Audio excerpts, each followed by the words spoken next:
Afternoon all. Let's continue our look at the evolution of chess style, and this is a correspondence game which, as promised, I'd show a win by Alexander Alekhine. This is in the Shakhmatnoe Obozrenie FIM 16th correspondence tournament of 1905, which apparently Alexander took first place, I believe.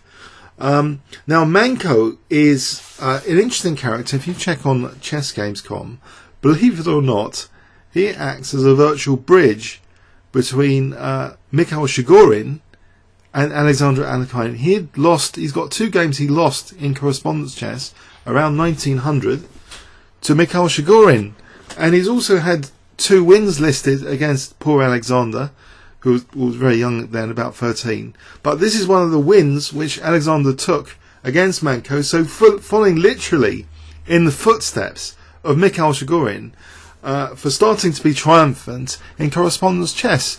Now this actually casts a different light then on the role of the significant role perhaps of Russian correspondence chess. If Qxh was involved, then maybe a lot of the other high profile over the board players were involved, and a lot of ideas and gambits were being tested in these thematic tournaments. Now in this one, Alexander is playing one of my beloved systems. Actually, he's playing the Vienna. After knight c6, he plays f4. So he's getting that fast f file. He's undermining the centre, trying to get the central control. And he gets the dangerous initiative and attacking chances he needs. And later, there's a technical thing where he manages to win the black queen. So let's see how that happened. So e takes f4, black surrenders a bit of the centre, snatching that pawn. But black's idea is to try and actually hold on to it as well, with this knight e7 to g6. Now Manko's not a bad player. He beat Alekhine at least twice in correspondence, and he's cultured. He's been playing Qxh in correspondence. So okay, it looks a bit greedy, but there's an idea behind it to play knight e7 to g6. So knight f3. Knight ge7. Okay, so does white have enough dynamism for the pawn here? He plays bishop c4 and now knight g6. If that pawn is kept there, maybe it's part of the dark square strategy, a dark square grip.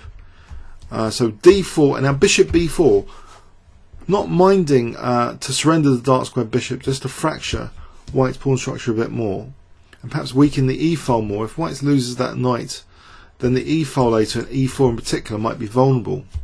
So castles, he fractures white's structure, and now castles.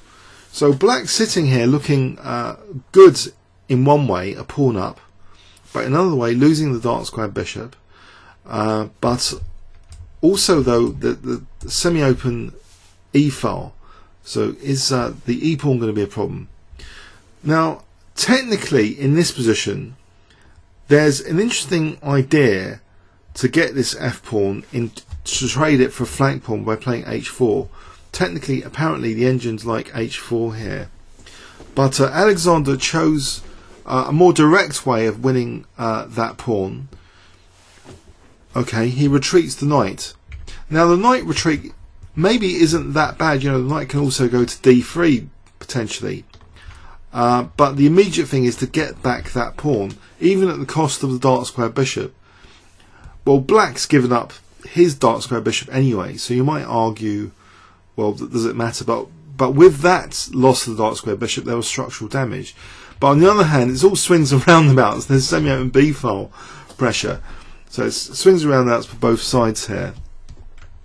Queen e7 and now queen e2, protecting the e4 pawn. d5 is under lock and key at the moment.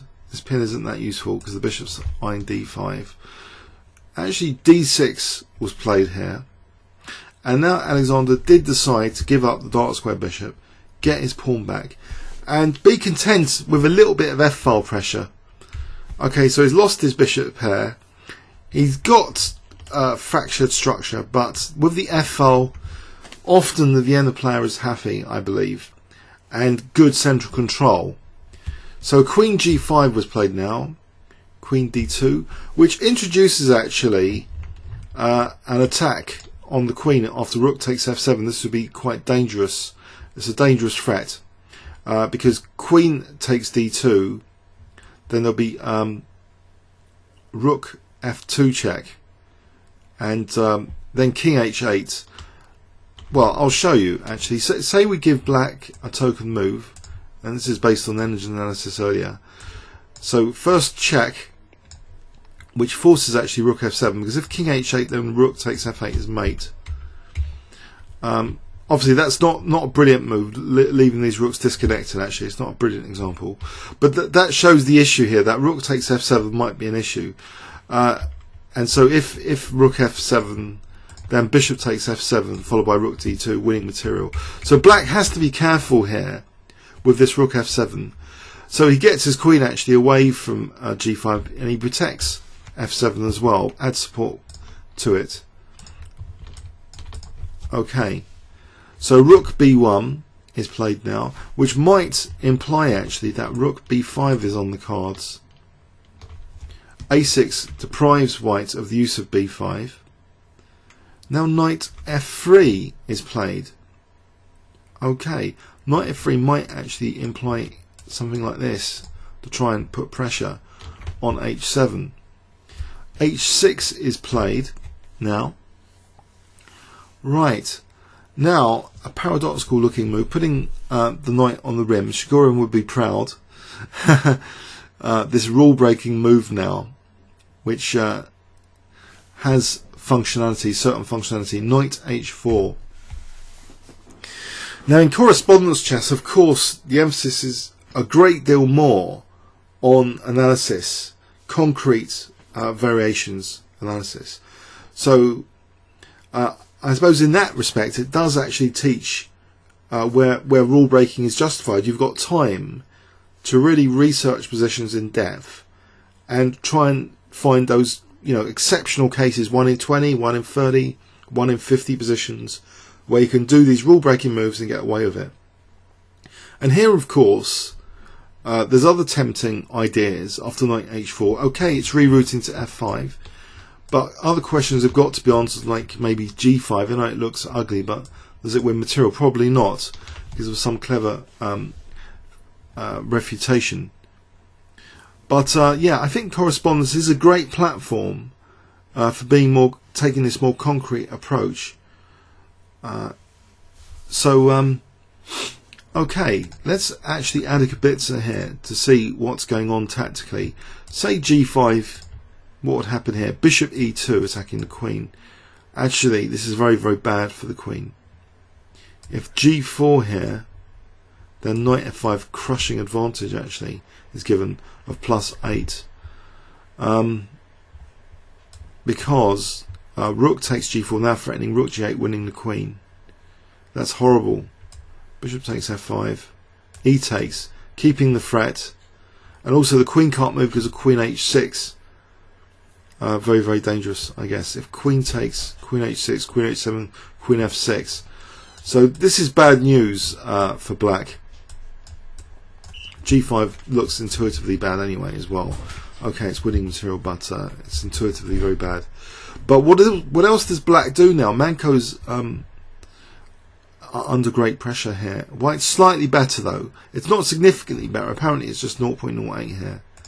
Okay, so knight d8. So he's still fairly solid. The critical blunder is coming up soon. Knight f5. So bishop takes, e takes. Nice bishop.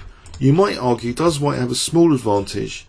Bishop over knight, but he's got the structural damage, you see. So it swings and roundabouts still. b5, bishop b3. The bishop maintains itself on the diagonal. c6 as if d5 just to close in that bishop. It'd be rendered looking a bit useless. It couldn't even reroute to c2 because of these double pawns without a pawn sack or something very clever later. So it's getting locked in. After h4 it's depressing now. It's locked in.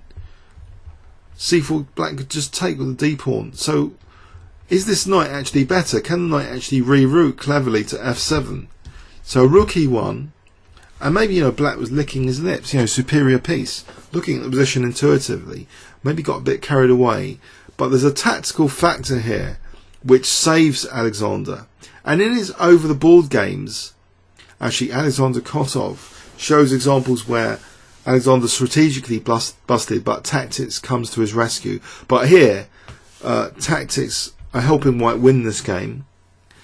Rook e7, he's got a bit of pressure anyway. It's just that one bad piece here could be considered a major issue. But the rooks are reasonably active and the queen's okay. So knight f7 is actually, believe it or not, the critical blunder. If black had made sure of the queen's escape exit, that would be fine. So something like rook f7, trying to evict the rook. And this rook's difficult to get into the game on the e file that quickly. But knight f7 allows now a very nice move, keeping complete control of the e file and at the same time introducing another tactical resource. So I wonder if you can spot it. White to play and win, actually. It's a winning move here, in effect. So I'll give you 10 seconds to see if you can spot it, starting from now, or you might want to stop the video.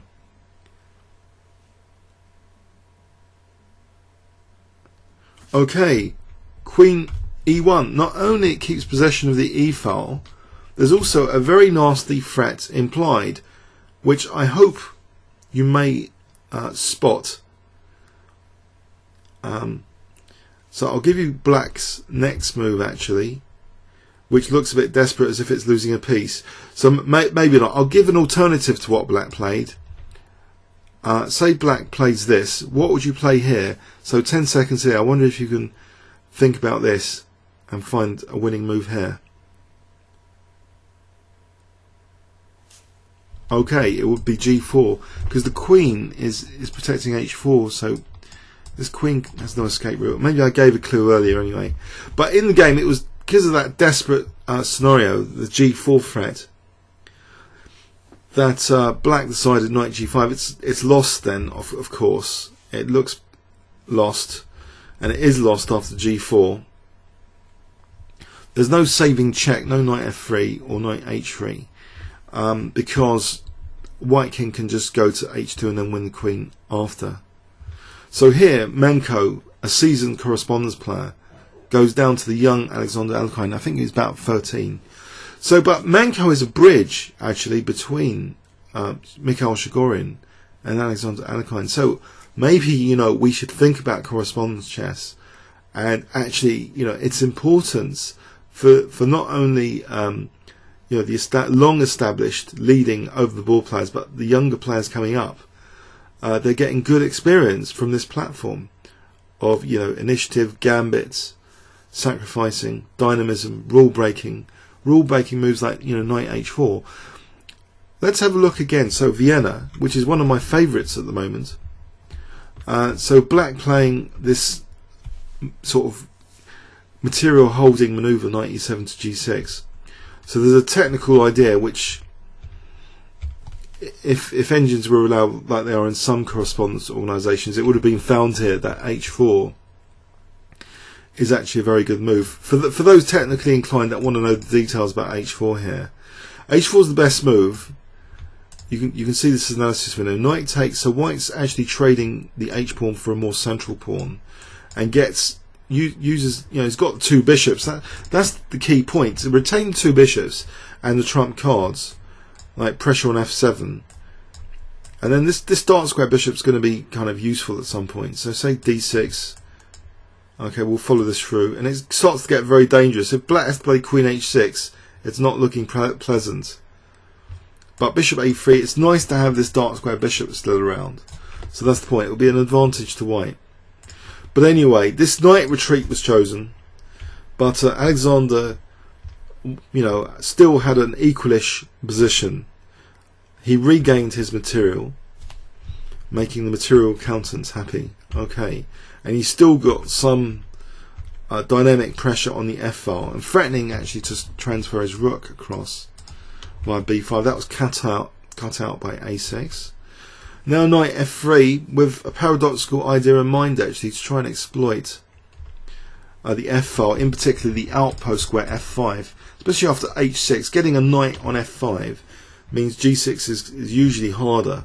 So knight h4, very nice move, Factoring in g5 as being bad because of bishop e2, perhaps. That was probably factored in for knight h4. So making Shakhmatnoe proud as well. Knights on the rim. Break all those exceptions. Find where they work. All the Tarrasch type rules are meant to be broken depending on the position. So knight d8. So knight f5. Okay. Pawn going away a little bit from the centre, but a major threat now of f6 actually.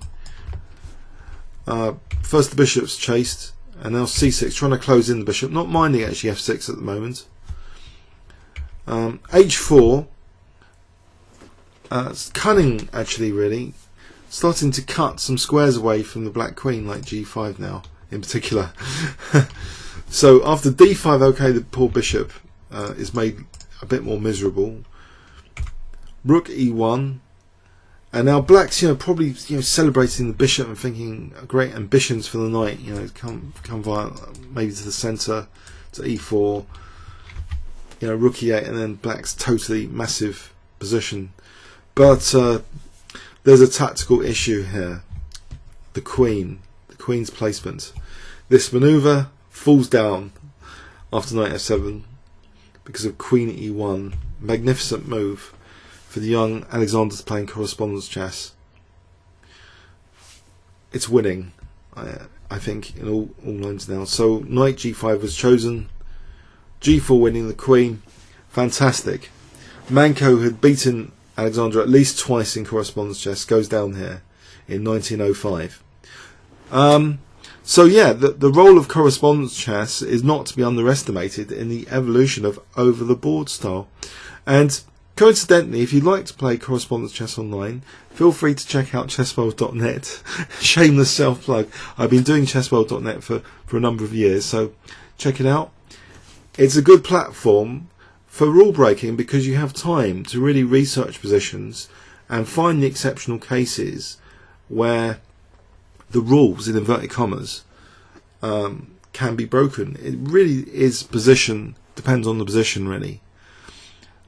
What you can do in chess. Otherwise you're limiting chess's possibilities if you play in a very dogmatic way, and you're missing out on major tactical opportunities. Okay, comments or questions on YouTube. Thanks very much.